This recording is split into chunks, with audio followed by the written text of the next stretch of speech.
Bismillahirrahmanirrahim.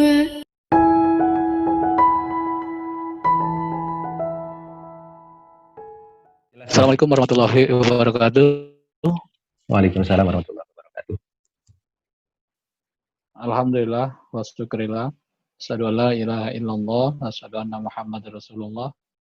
Rabbi shrah li sadri wa yassir li amri wahlul 'uqdatam min lisan. Amma ba'du. Puji syukur kehadirat Allah Subhanahu wa taala. Pada malam yang berbahagia ini kita bisa berdiskusi melalui daring. Mungkin kita berjauhan, posisinya saya ada di Medan, teman-teman ada di Jakarta mungkin dan sekitarnya. Selawat beriring salam kepada Rasulullah SAW dengan ucapan Allahumma sholli ala sayyidina Muhammad wa ala ali sayyidina Muhammad. Semoga kita dan seluruh keluarga kita mendapat syafaatnya di yaumil mahsyar. Amin ya rabbal alamin. Mohon izin, apakah suara saya bisa didengar semua? Kedengeran Bang, kedengeran. Silakan dilanjutkan. Ya, baik. Iya. Baik. Terima kasih. Yang saya hormati Bang Di, ada Gus Fayat dan juga Mas Kutub selaku host pada malam hari ini. Malam yang bahagia ini kita coba mungkin sejenak berdiskusi tentang gerakan Islam. Tentunya dialektika mengambil tema yang sangat menarik, yaitu menakar gerakan Islam selama dan pasca pandemi. Tidak bisa dipungkiri, pandemik ini terhenyak. Hampir semua masyarakat penduduk bumi kaget ada sebuah pandemik yang benar-benar menghentikan laju langkah semua kondisi. Bukan hanya laju langkah perekonomian, tapi laju langkah kita sebagai aktivis pun bisa terhenti. Terhenti sejenak, lalu tarik napas, kemudian melihat kiri kanan, depan belakang, so mau ngapain nih situasi seperti ini. Tentu kita tidak bisa juga berlama-lama untuk berhenti dan berdiam diri di rumah aja katanya. Di rumah aja itu kan harus produktif juga. Bagi aktivis, saya merasakan, teman-teman juga pasti merasakan, kagetnya bukan main ketika kita lebih banyak di rumah. Karena selama ini kan kita bisa bayangin kita lebih banyak di luar. Kita hanya hitung beberapa jam saja kita di rumah, mulai pergi pagi, pulang malam, bahkan tengah malam. Itu yang saya alami, lalu tiba-tiba kita harus bangun pagi di rumah, semuanya dilakukan di rumah, bahkan sampai malam kembali dan tidur kembali. Artinya, dari segi pergerakan fisik saja kita sudah terbatas. Dari segi pergerakan, katakanlah, mobilitas kita pun sudah dibatasin. Tapi tentu ini harus menjadi gaya baru kita, cara baru aktivis untuk keluar dari situasi ini. Bukan berarti kita mengindahkan protokoler kesehatan. Harus ada upaya dan usaha yang tetap dilakukan oleh gerakan Islam. Kita teman-teman di Medan kemarin menggagas semua aksi yang namanya demo virtual. Jadi bayangin Mas Kutub, kita ada aksi, tapi aksi demo namanya, tapi virtual.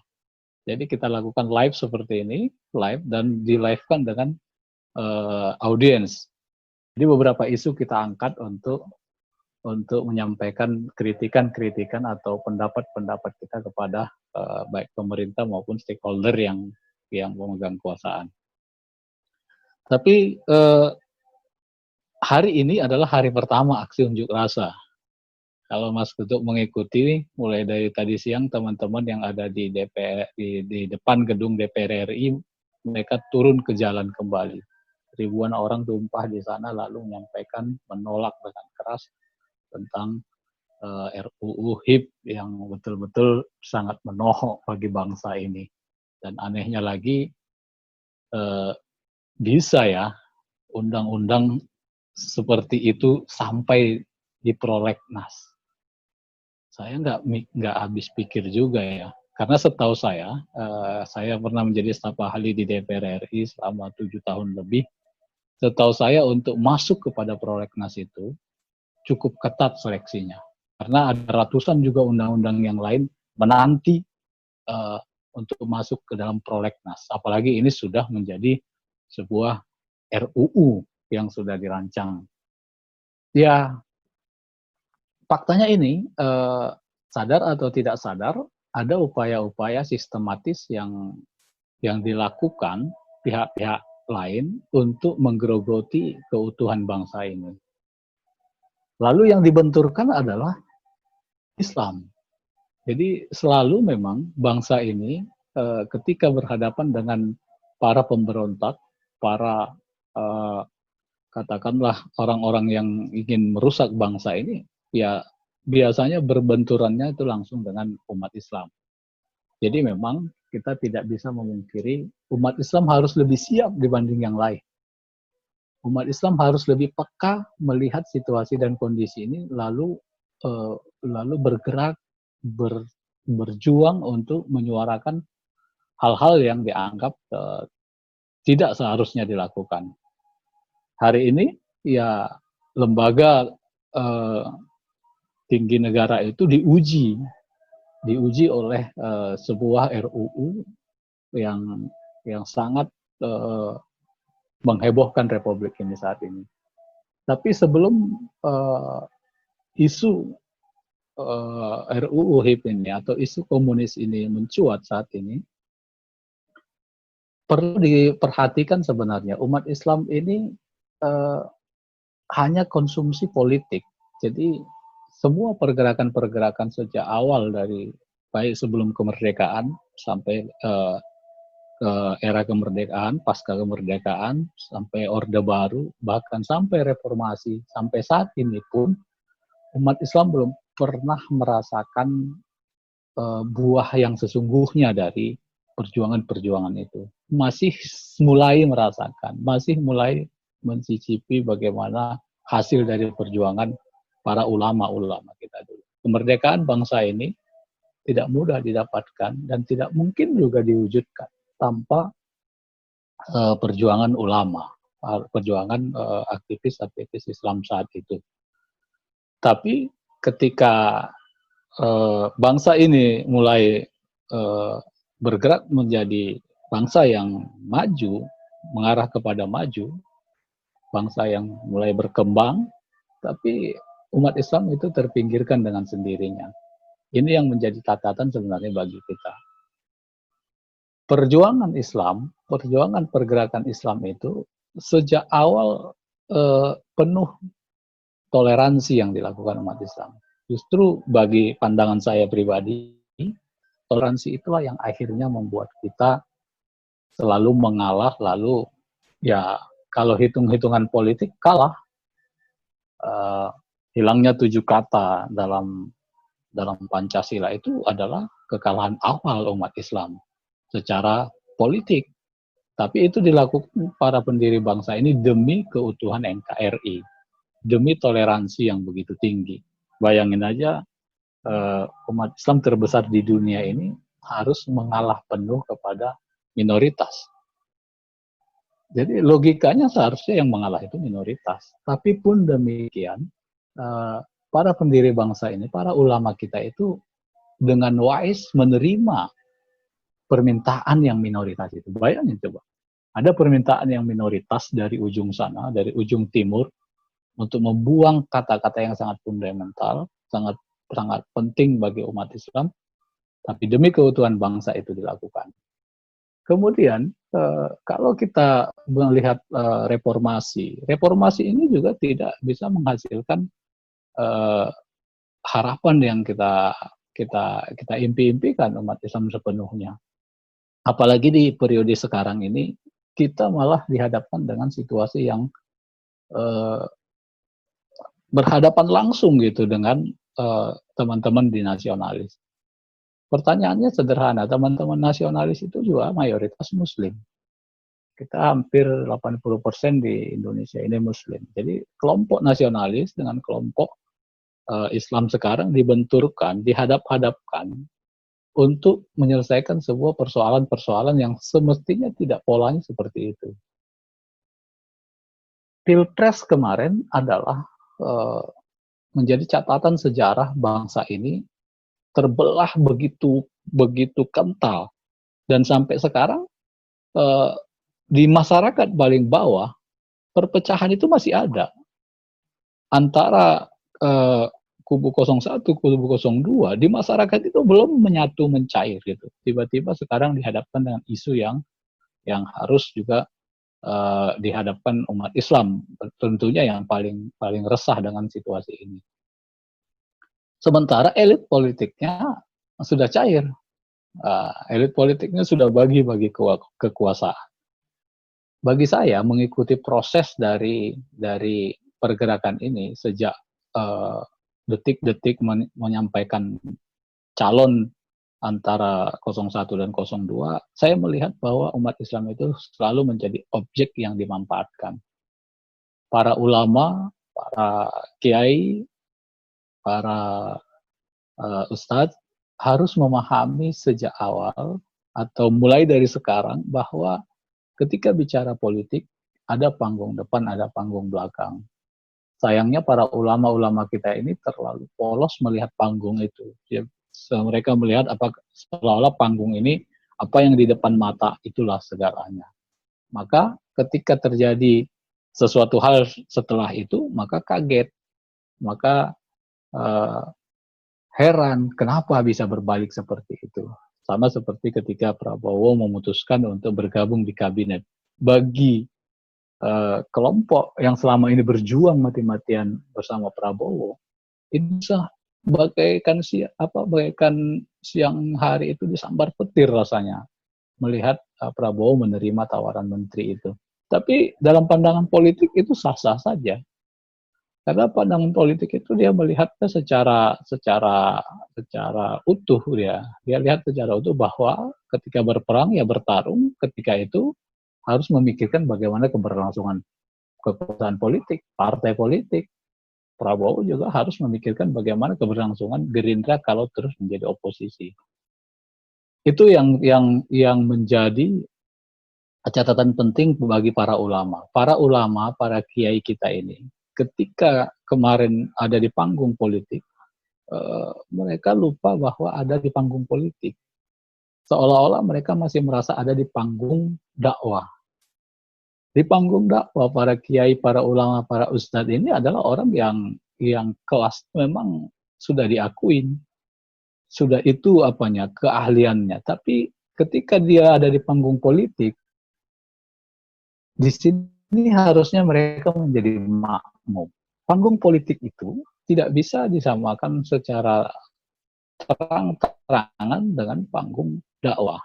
Karena panggung politik itu berbicara dengan kepentingan. Sepanjang kepentingannya ketemu, mereka akan melakukan komunikasi-komunikasi yang membuat deal-deal apa kepentingan masing-masing. Sementara panggung dakwah itu bicara hitam putih.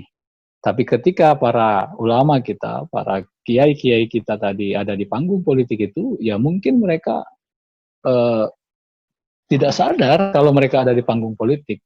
Mereka merasa masih di panggung dakwah, sehingga terjadilah kemarin perpecahan-perpecahan umat, dan terjadilah merasa ada yang dikhianati, dan terjadilah merasa kecewa, sakit hati. Itu yang menjadi catatan kita bagi para ulama-ulama kita, para kiai-kiai kita. Karena waktu istimewa ulama itu saya mengikuti semua 1, 2, 3, bahkan saya menjadi pimpinan sidang ketika istimewa ulama pertama untuk menentukan capresnya waktu itu. Saya salah satu pimpinan sidangnya. Jadi ke depan di pasca pandemi ini ada istilah baru pemerintah new normal. New normal ini menjadi sebuah guyonan lagi di tengah-tengah keseriusan pemerintah. Pemerintah mengatakan mereka sudah sangat serius untuk menangani COVID-19 ini, tapi bagi sebagian teman-teman aktivis, new normal ini dianggap sebuah hal yang nggak jelas gitu. Jadi kalau ada new normal, berarti ada hal yang baru di sana, tapi tidak terlihat substansi dari baru yang dimaksud. Kalau katakanlah new normal itu harus pakai masker, protokolernya dijaga, sanitizer, sering cuci tangan. Waktu pandemik sebelum new normal juga kan itu sudah dilakukan. Berarti apanya yang new di sana? Kalau masih cara kita masih social distancing, jaga jarak, tetap kemudian menghindari kerumunan dan segala macam. Jadi pemerintah juga harus mampu menunjukkan kepada kita, kepada umat Islam atau kepada masyarakat Indonesia bahwa new normal yang dimaksud itu adalah memang harus sesuatu yang baru dari cara kita mengatasi COVID-19 sebelumnya. Tapi kalau yang dilakukan juga tidak ada berbeda, lalu pertanyaannya apanya yang new normal? Itu kan menjadi sebuah istilah yang tidak nyambung menurut saya. New normal saat ini tentu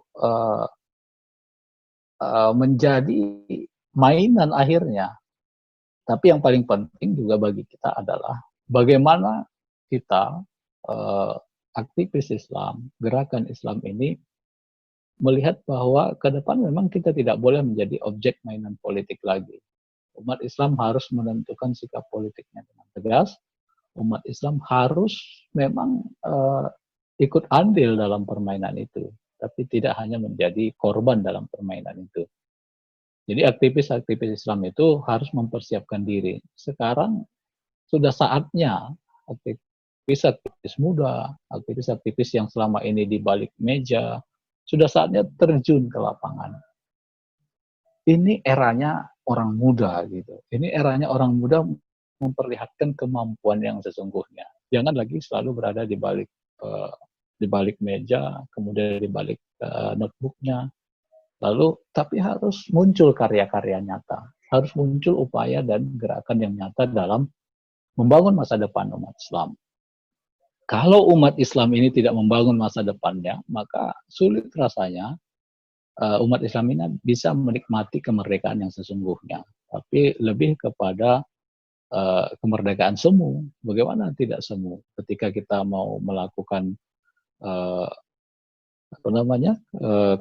kepentingan Islam, lalu harus berhadapan dengan hal-hal aturan yang katakanlah tidak sesuai dengan pemikiran kita.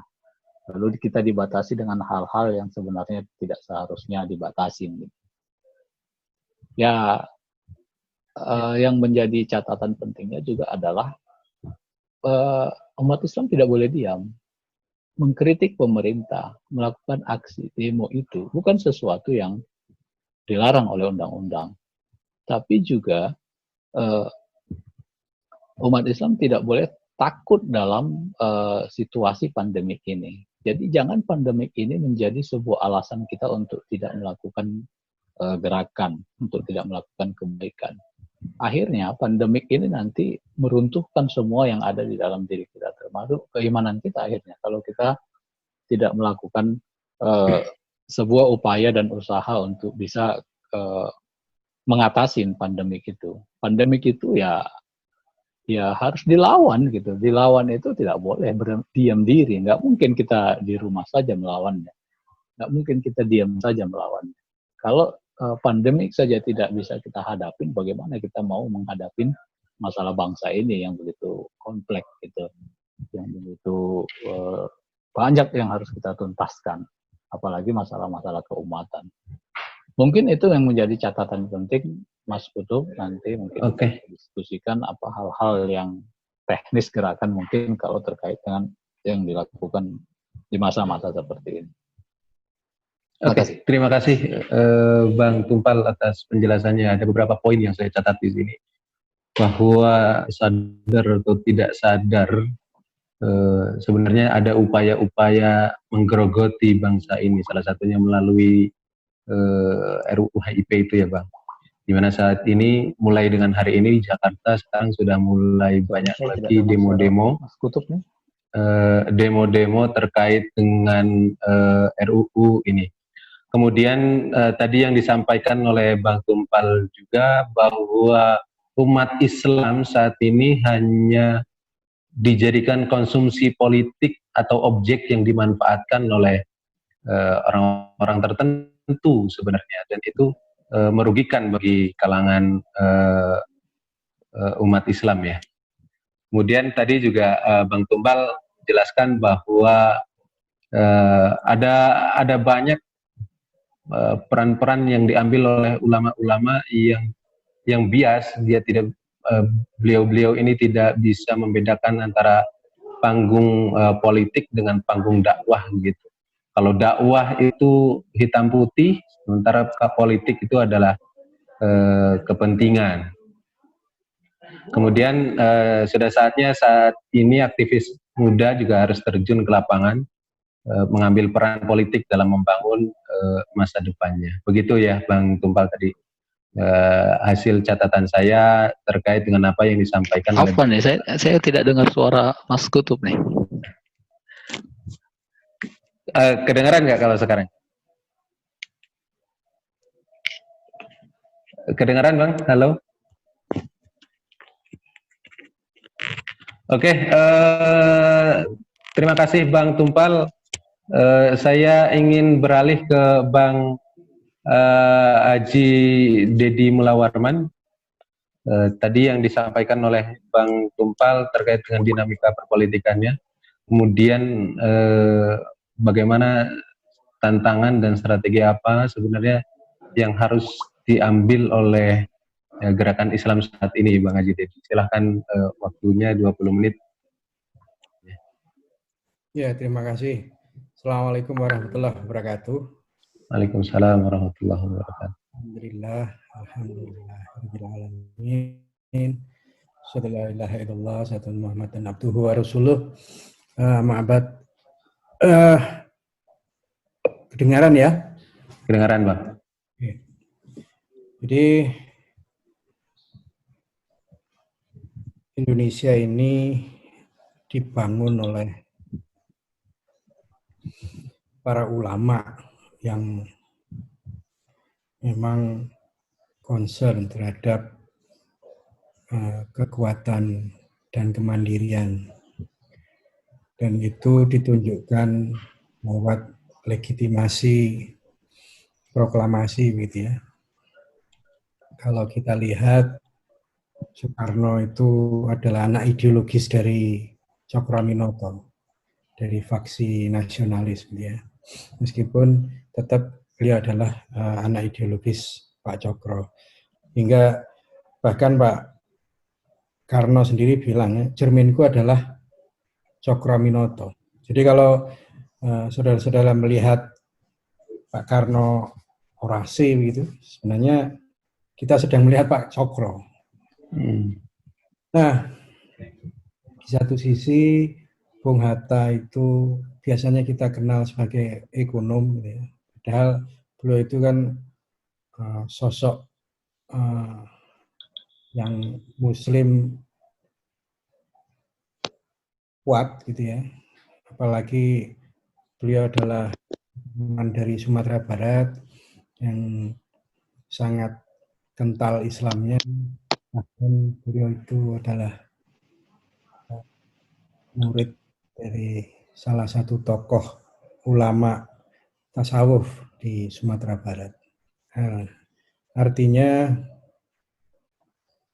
tidak mungkin tidak Indonesia yang dibangun oleh beliau berdua itu punya ruh yang kuat terhadap kemerdekaan.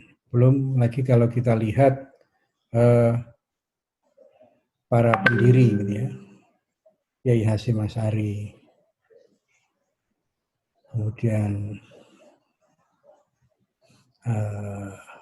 putranya yang kemudian menjadi bagian dari gerakan revolusi di tahun 45. Belum lagi juga Muhammadiyah, NU Muhammadiyah yang sekarang menjadi sentral gerakan Islam yang kultural. Jadi kalau kita membayangkan Islam itu sebagai kekuatan yang lemah, saya kira high politik Islam kuat.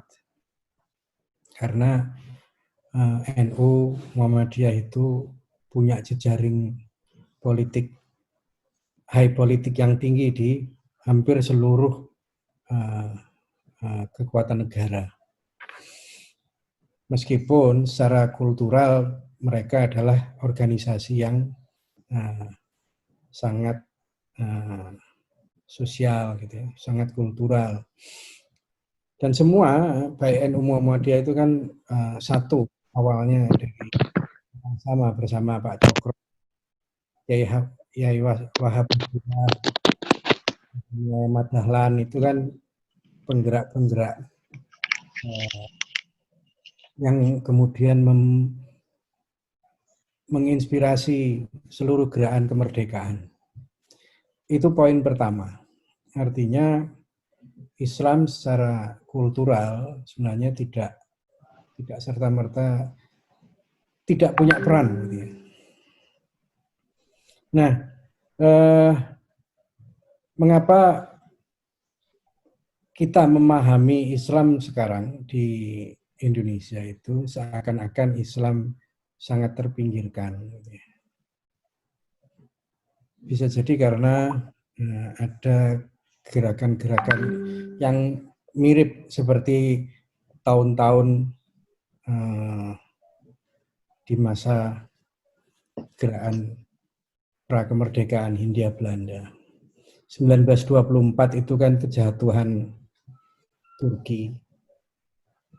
Kalau kita mau mundur lagi, biasanya sih refleksi gerakan Islam itu kan dianggap muncul mulai dari tahun 1700 ketika gerakan Ibnu Taimiyah, Abdul Wahab, gitu ya, Jamaluddin Al-Afghani, Muhammad Afduh, Rasid Rito, gitu ya. Kemudian masuk ke Indonesia juga kita dipengaruhi oleh gerakan-gerakan itu juga, revolusi perlawanan terhadap Belanda dan lain-lain, gerakan kemerdekaan, ya oke lah gitu ya. Tapi jangan lupa bahwa kita digoncang oleh satu tokoh besar yang memang fokus di Indonesia, yaitu Abdul Ghaffar atau biasa kita sebut dengan Sunoghorgro-nya ya. Sunoghorgro-nya itu punya peran penting terhadap logika Indonesia masa kini. Dan ini jarang dijadikan referensi sejarah gerakan aktivisme Islam. Karena Sunoghorgro-nya itulah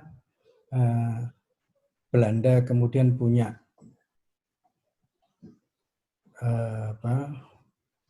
punya keinginan dan punya gerakan lain pasca Perang Jawa dan perang di Sumatera Barat, termasuk di Aceh. Maka muncullah yang namanya buku Sunoghorgro-nya itu yang disebut dengan The Aceher gitu ya, atau rakyat Aceh. Bagaimana mengalahkan Aceh, bagaimana mengalahkan Indonesia. Gampang menurut beliau. Islam sebagai agama silahkan jalan, tapi Islam sebagai gerakan politik harus dihambat. Kata kuncinya adalah Islam politik yang awalnya di Indonesia itu tidak terpisah dengan Islam kultural, Islam ibadah, dan Islam sosial, mulailah masuk 1901 politik balas budi. Meskipun nanti di politik balas budi itulah muncul gerakan-gerakan Islam modern. Ini sebenarnya adalah bagian dari pemecah belahan aktivisme Islam berhadapan-hadapan dengan rakyatnya sendiri. Itu nanti kita diskusikan lebih lanjut. Tapi yang mau saya katakan adalah yang dari sisi kedua ini, bahwa kita sedang masuk pada periode Islam yang terlalu politis, gitu ya. Dan ini juga dipengaruhi oleh aktivisme populisme kanan sejak Eropa, gitu ya. Di Prancis, Jerman, dan lain-lain. Ini kan ketika masyarakat kelas menengah itu mulai, kulit putih menengah itu mulai resah dengan kapitalisme yang terlalu dahsyat gitu, maka gerakan-gerakan rakyat populisme kanan makin menguat. Dan saya kira populisme kanan di Indonesia juga muncul sebagai gerakan-gerakan yang sama. Hampir mirip dengan, saya mencoba untuk memahami, bisa jadi gerakan Islam politik yang terlalu dahsyat sekarang itu, ya puncaknya di 212, itu bisa jadi itu terpengaruh itu. Nah, ada dua sisi gitu ya, dua sisi yang bisa jadi memahami Indonesia secara berbeda. Oke, itu konfigurasi. Ya kalau kita lihat Islam-Islam lama itu kan ada Muhammadiyah, NU, ada HMI, ada PMI, dan lain-lain. Kemudian muncullah Islam-Islam baru yang dimotori oleh gerakan transnasional dan lain-lain. Tapi oke lah itu. Ini sekarang sedang menuju pada titik konsolidatif yang quote unquote tidak nampak begitu ya, nggak masalah. Gitu ya. Ini adalah proses pembelajaran umat Islam, baik yang kultural maupun politik. Dan itu ditunjukkan di undang-undang RUU HIP. Hampir semua kekuatan Islam melihat ada penyimpangan terhadap marwah Pancasila itu sendiri. Nah, yang ketiga adalah kadang-kadang kita terjebak pada situasi yang terlalu teknis, yang terlalu pragmatis di Indonesia ini, bahwa kegaduhan kita ini adalah kegaduhan yang bebas lingkungan luar.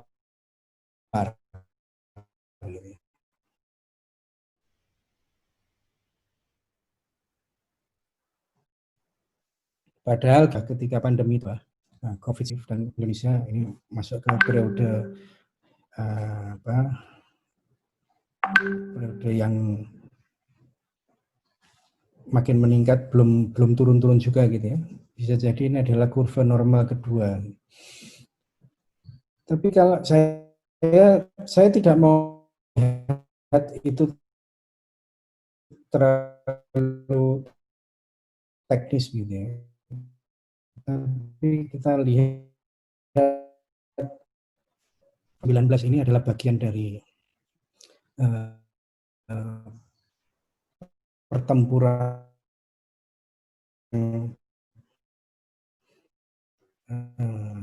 perang dingin. Muncullah blok baru ya, blok Barat, Eropa, Amerika, dengan blok jalur sutra baru. Yang paling vokal kan adalah Cina. Menjadi wajar kalau beberapa tahun belakangan Cina ini menjadi isu sentral karena Amerika kedodoran. Tahun 97 Amerika itu masih menguasai 75% peta ekonomi gitu ya. Sekarang itu bergeser, peta ekonomi itu 75% sudah mulai bergeser ke Cina. Dan puncaknya akhir 2019 muncul pandemi. Isunya kan berkembang mulai dari Cina, tapi kalau Anda lihat peta, gitu ya, Anda lihat peta sekarang COVID-19 itu jumlah penduduk tiap negara dengan jumlah yang positif corona itu lebih banyak di titik Eropa, kemudian Amerika. Apa yang mau saya katakan? Bisa jadi ini adalah kegagalan politik luar negeri atau politik barat gitu. Ini buktinya ada. Sekarang 3 kapal induk sudah masuk di perairan Laut Cina Selatan, sudah mengarah ke Cina. Pertempuran antara PBB dengan Cina dan seterusnya dan seterusnya. Artinya ada apa? Nah, apakah memang pandemi itu hanya masalah natural? Ya oke lah, itu bisa jadi perdebatan gitu ya.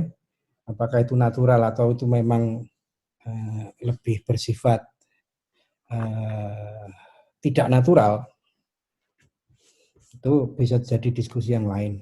Tapi yang mau saya katakan adalah background-nya adalah background perang dagang dan perang yang sebenarnya. Dan kita sedang menghadapi perang besar di sini. Bisa jadi itu apakah perang dunia dan lain-lain. Dan apakah kita siap dengan itu?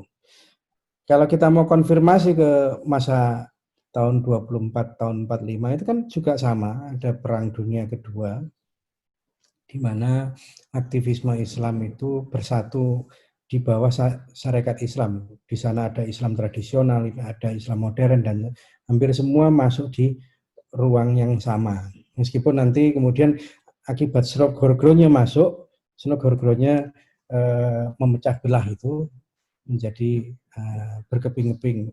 Tangisan Pak Cokro itu kan adalah tangisan yang disampaikan di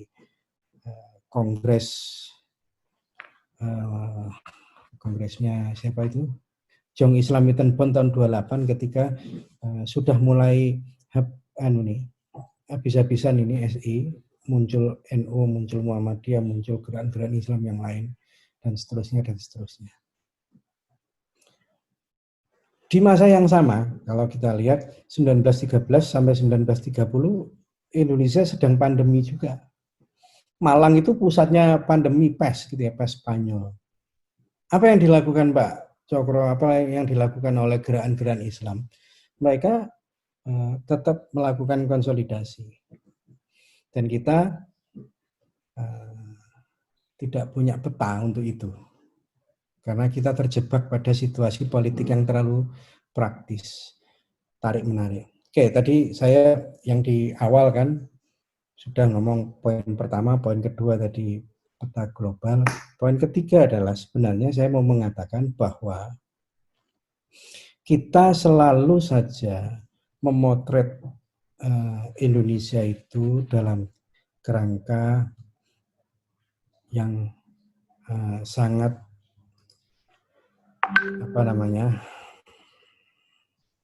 antisipatif.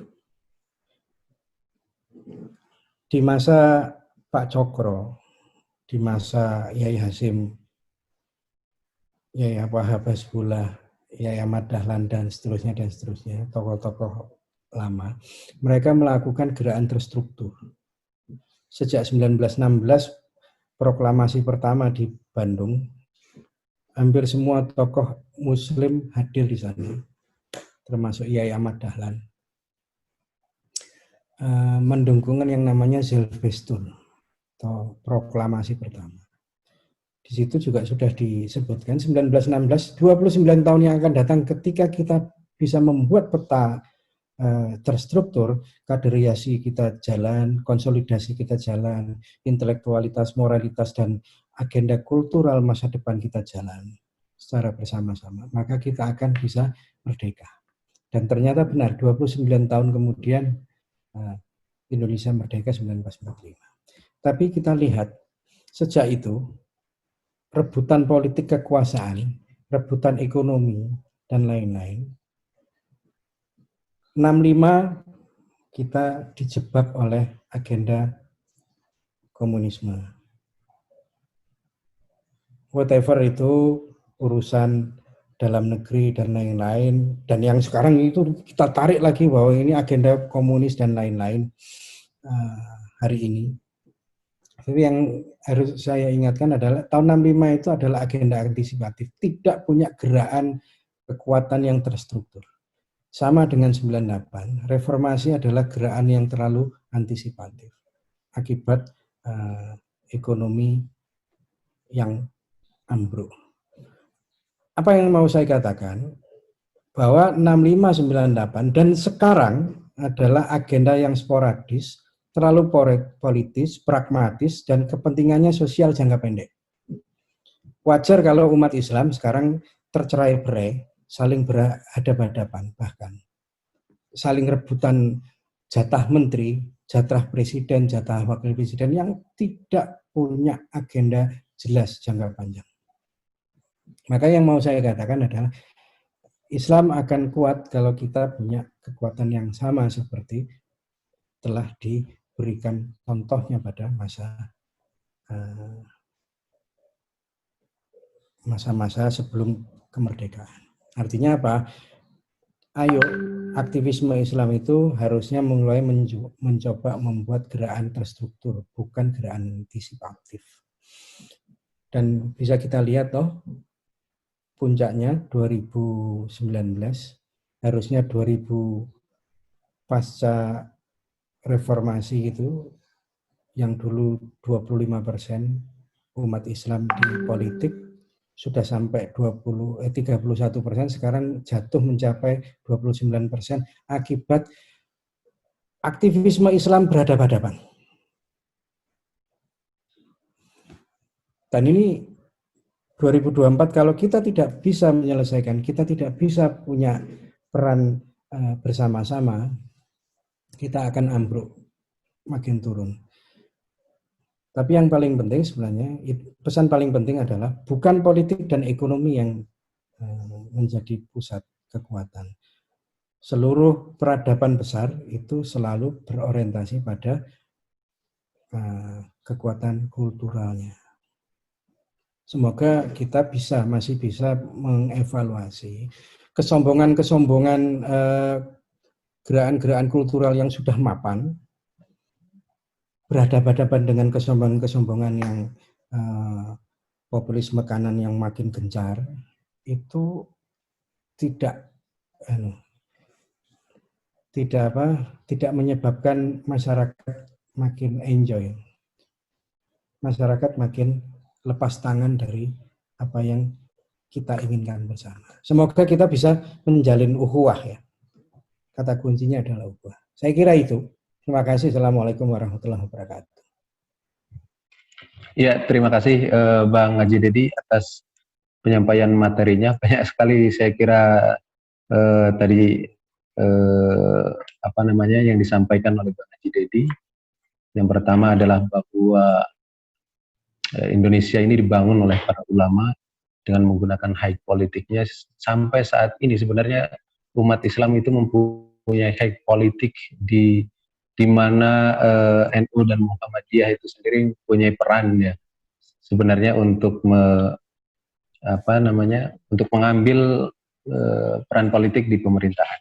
Nah, kemudian juga tadi sempat Bang Haji Dedi menjelaskan terkait dengan bagaimana perang dunia, di mana aktivisme Islam itu dipimpin oleh Syarikat Islam, bahkan itu juga sama-sama mengalami pandemi, begitu. Di mana Malang menjadi sentral pandemi ketika itu, pandemi flu Spanyol ya. Kemudian pada poin keduanya adalah terkait dengan bagaimana dunia global saat ini merespon perpolitikan ekonomi politiknya. Kemudian pada poin ketiga, jadi gerakan-gerakan Islam harusnya mulai menggagas gerakan terstruktur bukan lagi gerakan yang sifatnya antisipatif, agar 2024 yang akan datang kita sudah mempunyai cita-cita yang harus tertanam gitu di gerakan masing-masing gerakan Islam. Oke, saya ingin ke Gus Muhammad Al-Fayyad. Gus Fayyad, sebagai pemateri terakhir barangkali bisa memberikan pencerahan kepada kita terkait dengan peran gerakan Islam saat ini. Silahkan Gus Fayyad. Ya, Assalamualaikum warahmatullahi wabarakatuh. Ya. Waalaikumsalam warahmatullahi wabarakatuh. Salam hangat, selamat malam Mas Kutub, Mas Yasin, Bang Aji Dedi, serta Bang Tumpal, Bang Gabean ya. Salam silaturahim semuanya dari Probolinggo ini, Jawa Timur. Baik, saya ingin memberikan tanggapan sebenarnya sekaligus pengantar ya mengenai tadi sejumlah poin yang telah dibicarakan. Sangat menarik, sangat inspiratif dan mungkin sedikit provokatif juga beberapa hal yang tadi disampaikan oleh kedua narasumber yang lain ya, bahwa kita sedang menghadapi satu kondisi yang cukup buntu mungkin di dalam konteks gerakan Islam hari ini, khususnya di masa pandemi ini. Pertama, ini sedikit tanggapan singkat saya ya mengenai RUU HIP, walaupun ini belum saya tuliskan secara sistematis. Kalau buat saya itu sebenarnya kurang tepat ya menyebut itu sebagai persoalan komunisme gitu ya. Tapi ini soal tafsir yang tunggal atas Pancasila. Jadi buat saya ini justru adalah new Orba. Jadi kembalinya Orba gitu ya. Upaya-upaya kembalinya Orde yang diplesetkan oleh beberapa teman aktivis itu Orde Baru begitu.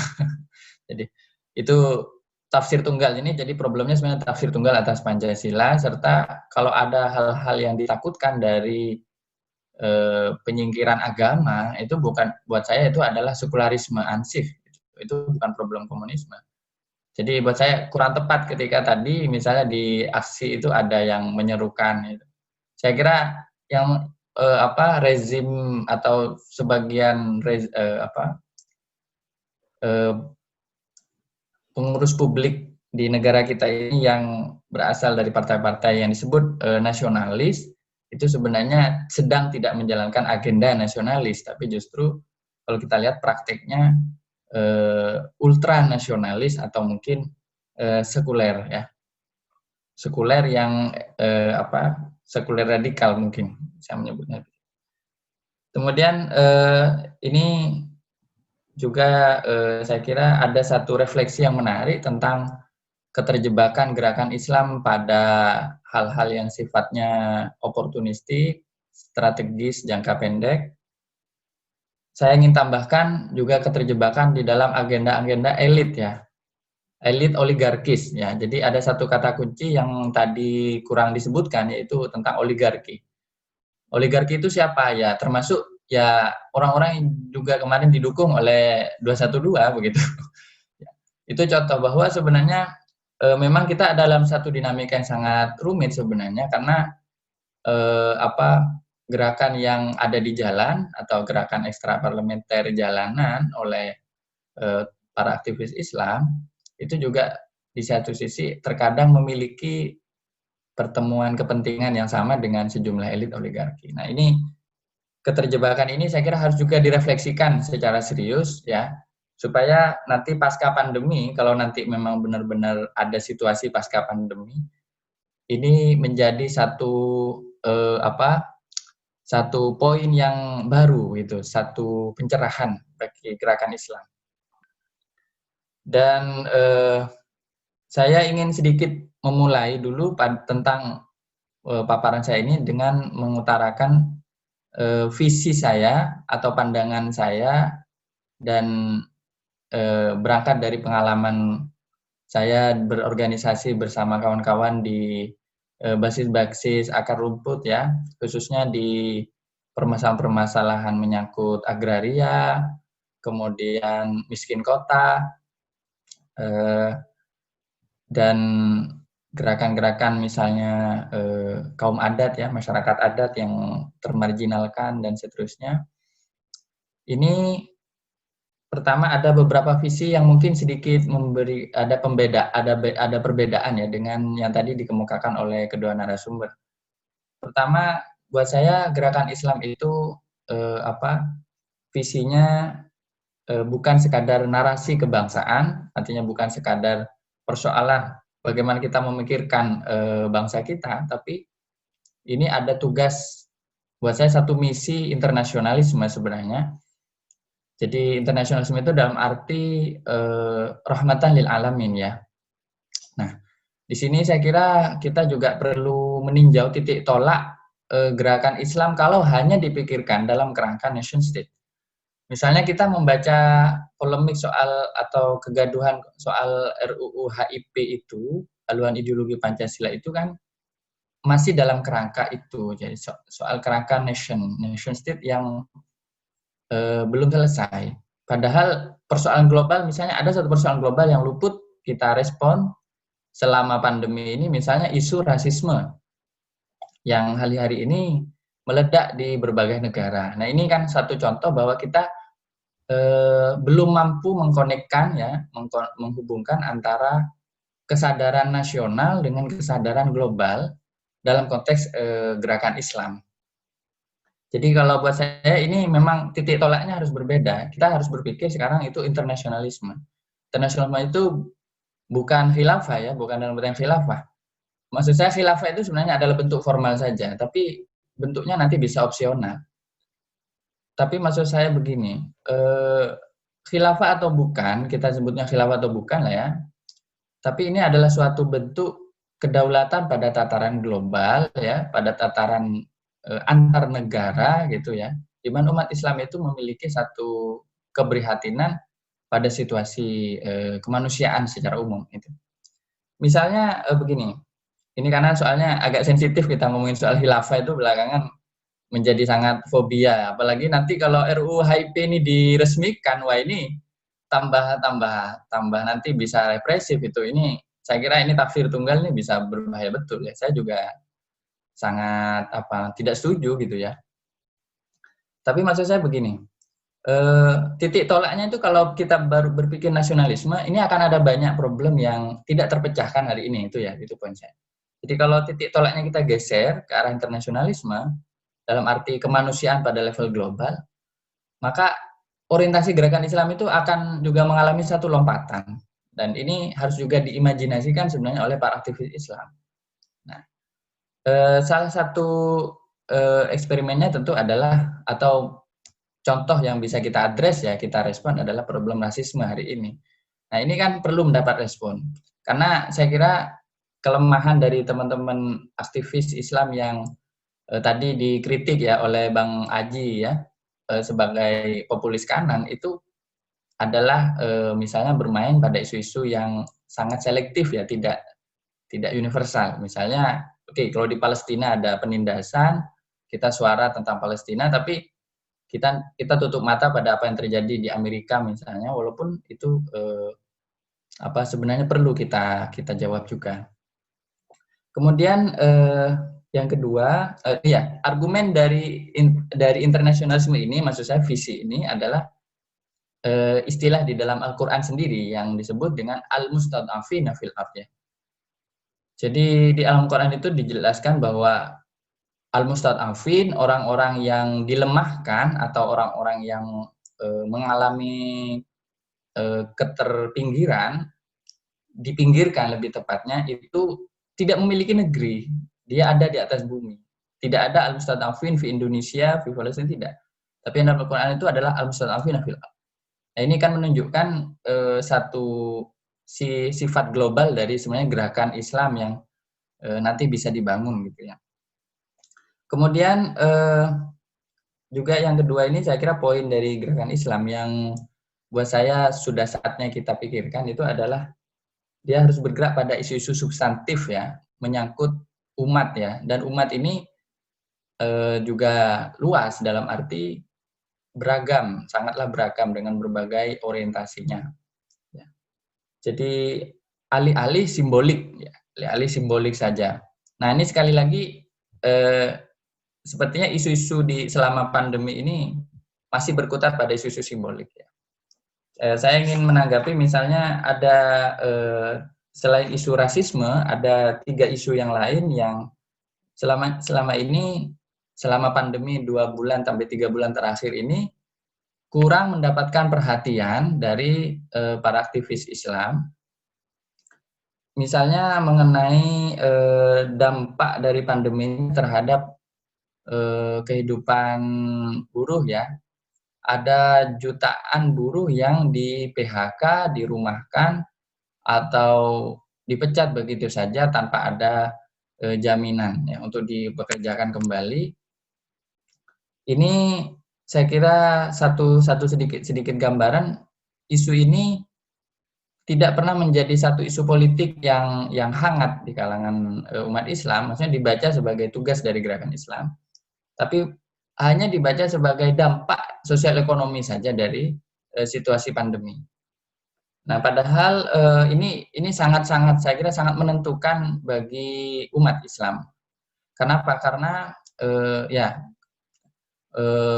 bukan cuma masalah mayoritas bahwa buruh-buruh kita yang ada di kota-kota itu beragama Islam, tapi bahwa mereka semua itu adalah umat yang paling merasakan langsung dampak dari pandemi. Dan mereka tidak peduli mau HIP disahkan atau tidak, mereka sudah terdampak langsung gitu. Nah ini yang saya kira salah satu dari kalangan atau segmen yang hari ini sangat terdampak oleh pandemi, dan sayangnya selama pandemi tidak direspon oleh gerakan Islam secara serius. Tapi saya mencatat ada sejumlah upaya sebenarnya untuk membantu mereka yang terdampak ini, tapi diberi judul itu sebagai gerakan filantropi saja gitu.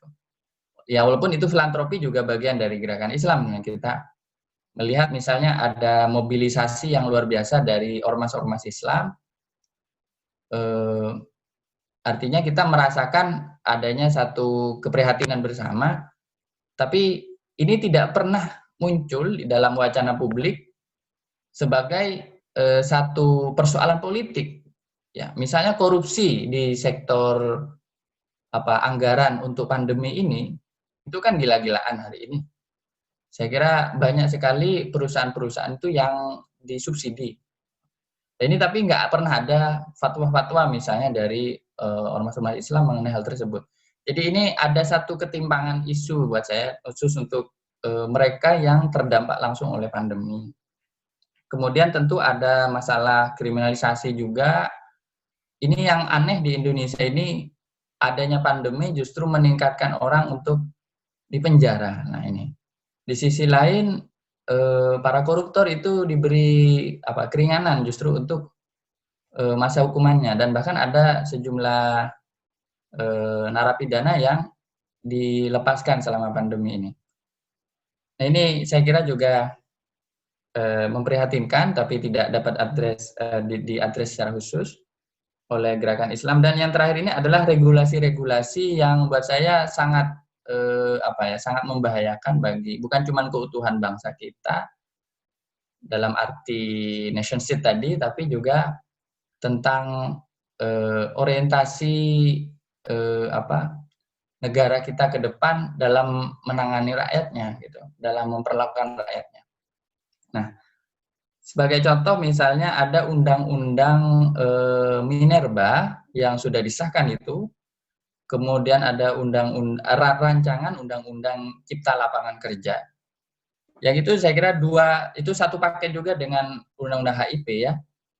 Tapi 2 undang-undang itu atau rancangan undang-undang itu tidak mendapatkan kritik yang mendalam dari teman-teman gerakan Islam.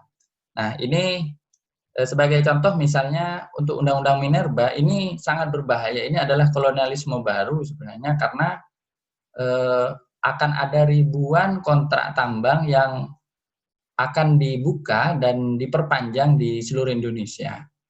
Kita bisa bisa melihat ya faktanya, sekali lagi ini bisnis tambang ini sebenarnya dari dulu gerakan Islam ini tidak pernah jelas gitu ya, mau menolak apa mau menerima. Saya pernah membaca fatwa dari MUI antara MUI pusat dan MUI daerah saja ini tidak jelas gitu ya sikapnya. Di MUI daerah saya pernah baca ada sejumlah misalnya di Kalimantan, saya lupa apa di Kalimantan Selatan atau Kalimantan Timur ya. MUI-nya itu menyerukan fatwa haram terhadap praktek pertambangan berskala besar di sana oleh korporasi, oleh perusahaan-perusahaan swasta. Tapi di sejumlah daerah yang lain ada yang malah mendukung, bahkan melegalisasi begitu.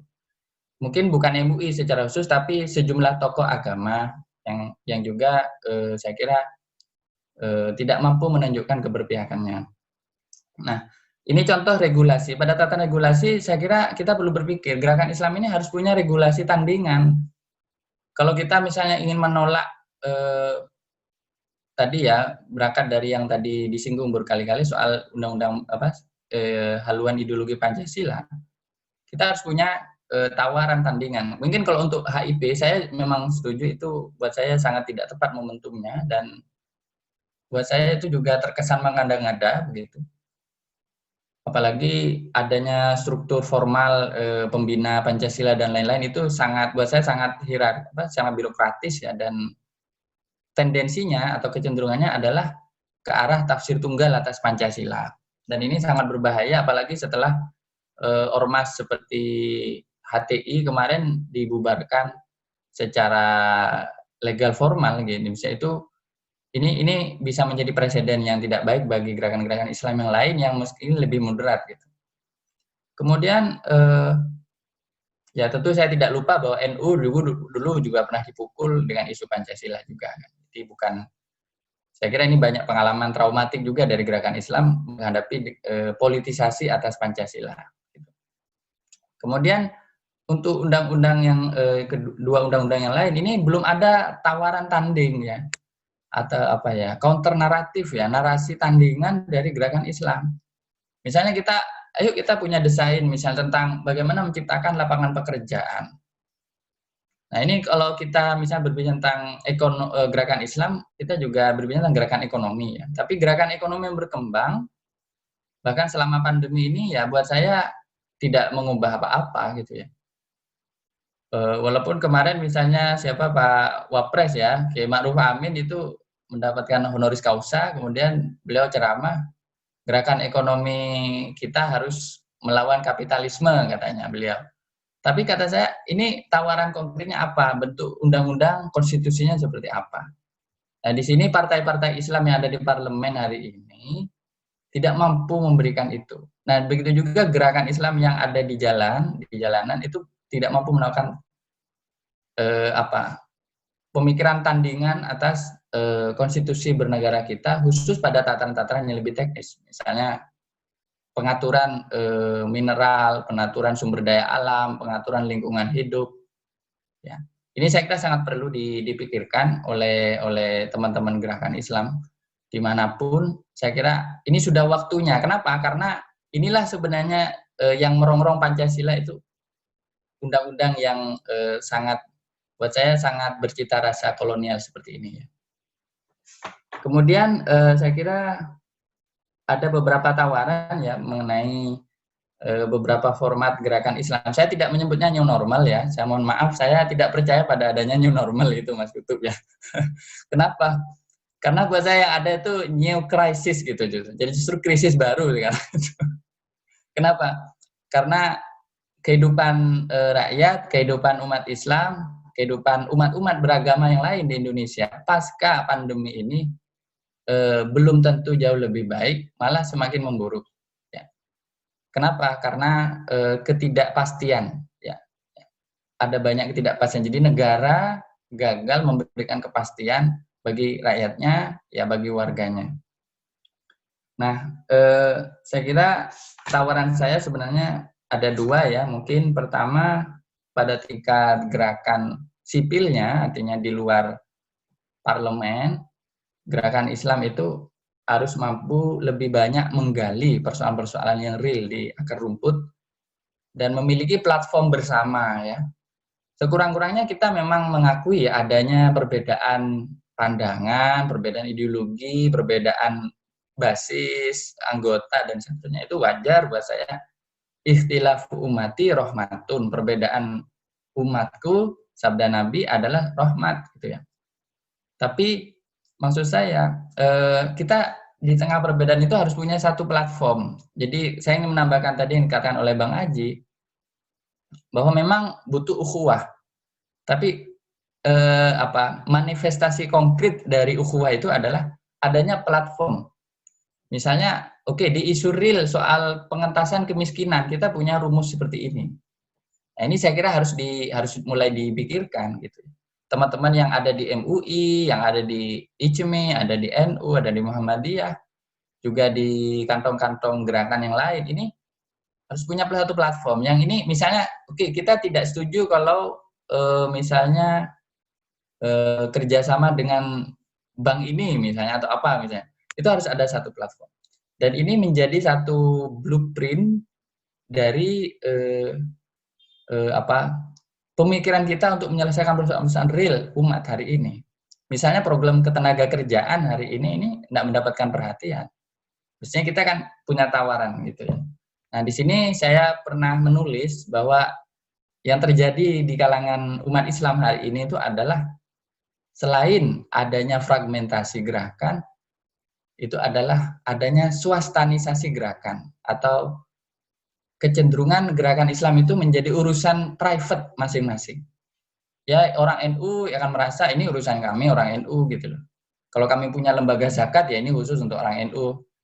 Begitu juga mungkin ormas-ormas lain. Saya tak tahu dapur rumah lain ya. Jadi secara kultural, asal saya kan dari NU gitu ya. Walaupun saya dulu pernah memang menjabat ketua Tamfidiyah di NU Perancis, tapi kemudian sekarang sudah tidak lagi menjabat di struktural. Nah, ini contoh bahwa kita nggak punya platform gitu. Jadi bagus kalau kita punya platform keluar dari ranah domestik urusan rumah tangga masing-masing gitu. Jadi itu mesti ada. Misalnya bidang ketenaga kerjaan, di bidang perempuan, di bidang dakwah, ini mesti ada platform. Oke.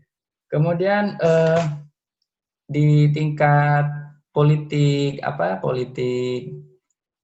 konstitusinya, gerakan parlementernya, itu saya kira kita harus punya kontrol dan dorongan yang lebih kuat untuk mengontrol kebijakan-kebijakan pos-pos strategis negara kita ini. Dan buat saya orientasinya bukan menjadikan Islam sekali lagi sebagai identitas tunggal ya bagi Indonesia, tapi menjadikan Islam sebagai landasan etika dalam bernegara yang lebih eksplisit di dalam manifestasi konstitusinya. Maksud saya, kalau memang kita kan sudah sepakat, saya kira bahwa ini bukan negara Islam, tapi negara yang bersemangatkan nilai-nilai Islam. Nah, cuman nilai ini kan masih abstrak ya, harus lebih diturunkan lagi sampai pada tataran yang lebih konkret. Misalnya sampai pada tataran perundang-undangan. Nah, ini saya kira kalau ini bisa dilakukan, ini kontribusi yang besar bagi penyelamatan negara kita ini dari berbagai hal yang buat saya memang sedang terjadi satu pengeroposan bahkan penghancuran secara sistematik terhadap kedaulatan umat Islam di negeri ini. Demikian kira-kira Mas Kutub ya. Mudah-mudahan tidak terlalu panjang dan tidak membosankan. Karena ini bukan pengajian ya, jadi saya takut ini kesannya saya mau orasi begitu. Baik, terima kasih Gus. Gus Fayad, terima kasih banyak atas penyampaian materinya. Ada beberapa hal terkait dengan penyampaian Gus Fayad tadi. Beliau menanggapi RUU HIP itu bukan hanya pada tataran isu-isu soal komunisme dan lain sebagainya, tetapi ini ada upaya-upaya kembalinya tafsir tunggal atas Pancasila, sebagaimana Orde Baru ketika itu, kalau tidak salah 95 atau 94 itu sudah memberikan tafsir tunggal atas Pancasila.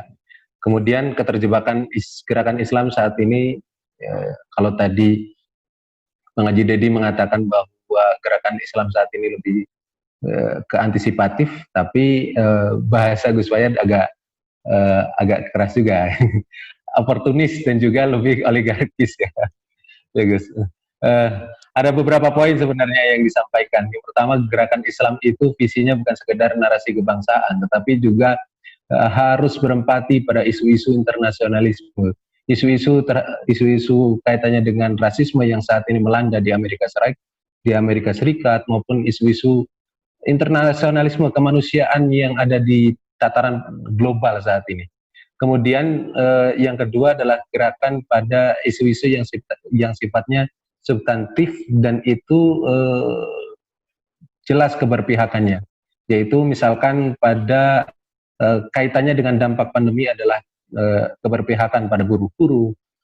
Saat ini gerakan Islam kok belum ada wajah nyatanya, bukan hanya RUU HIP sebenarnya, tapi isu-isu adanya ketimpangan terhadap isu-isu ya kaum akar rumput ini. Kemudian Gus Wayat juga memberikan dua tawaran terhadap gerakan Islam di masa yang beliau mengatakan ini bukan new normal, tapi sebenarnya new krisis, krisis baru. Jadi yang pertama adalah pada tingkat gerakan sipil, gerakan Islam harus lebih banyak menggali persoalan-persoalan akar rumput. Kemudian pada tingkat gerakan politik kepartaiannya, ya kita harus mempunyai kontrol terhadap kebijakan pos-pos strategis. Baik, terima kasih para pemateri.